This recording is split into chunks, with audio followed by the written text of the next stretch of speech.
Hello दोस्तों, welcome to LNB Hindi steno channel.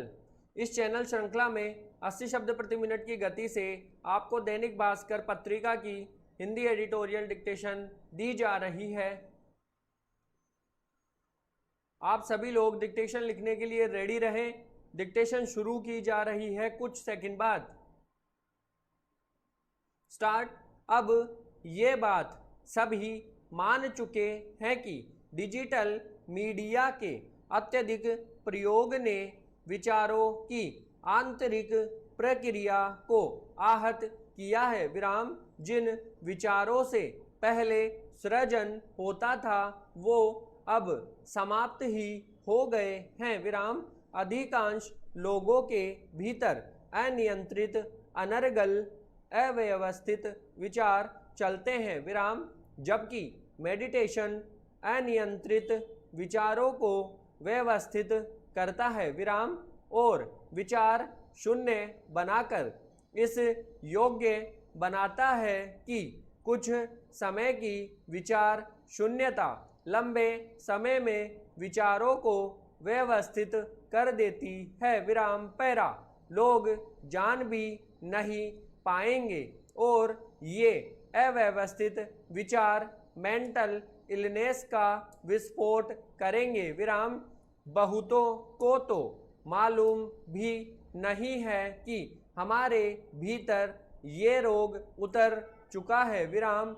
इसलिए जरूरी है कि 24 घंटे में कुछ समय योग से जुड़े। विराम। योग मनुष्य के विचार क्रम को न सिर्फ परिपक्व बल्कि व्यवस्थित भी करता है। विराम।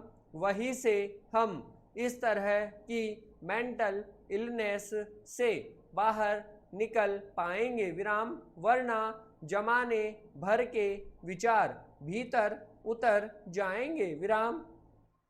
बस यही विचार नहीं आएगा कि हम मनोरोगी हो चुके हैं। विराम। बिहार की जातिगत जनगणना के साथ ही पिछड़ी जातियों के वोटरों की गोलबंदी के लिए प्रतिस्पर्धा तीसरे चरण में पहुंच गई है। विराम।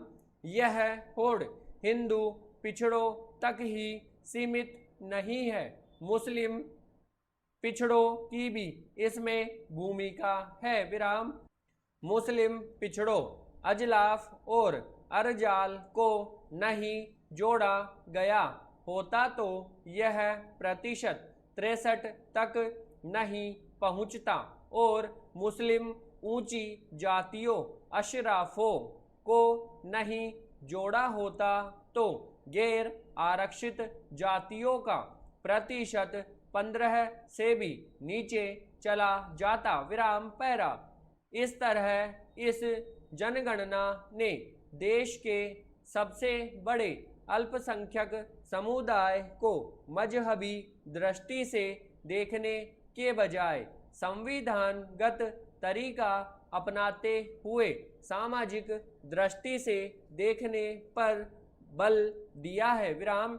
इससे हिंदू मुसलमान को एक दूसरे के मुकाबले रखने की राजनीति कमजोर होने की संभावना है। विराम। वैसे भी मुसलमान पिछड़ों पसमानदाओं का समर्थन अब भाजपा भी चाहने लगी है। विराम। पैरा। पुरानी कहावत है कि लोकतंत्र ऐसा निजाम है जहां बंदों को तोला नहीं गिना जाता है। विराम। चूंकि संख्या के लिहाज से सबसे ज्यादा वोट दोनों धर्मों की ओबीसी जातियों के पास ही हैं, इसलिए 50 के दशक से ही इनके लिए जद्दोजहद शुरू हो गई थी। विराम। 1957 में सोशलिस्ट पार्टी का घोषणा पत्र लोहिया ने लिखा था जिसमें पिछड़ा पावे 100 में 60 की मांग की गई थी। विराम। देखते ही देखते पिछड़ा गोलबंदी के मैदान में एक और खिलाड़ी आ गया विराम। इसका नाम जनसंघ था और इसके अध्यक्ष दीनदयाल उपाध्याय ने संघ के तत्कालीन सर संघ चालक गोलवलकर के मार्गदर्शन में हिंदू पिछड़ों कर्मकांडीय दृष्टि से शूद्रों को ऊंची जातियों से जोड़ने की रणनीति का आगाज किया विराम। यह आज तक जारी है विराम।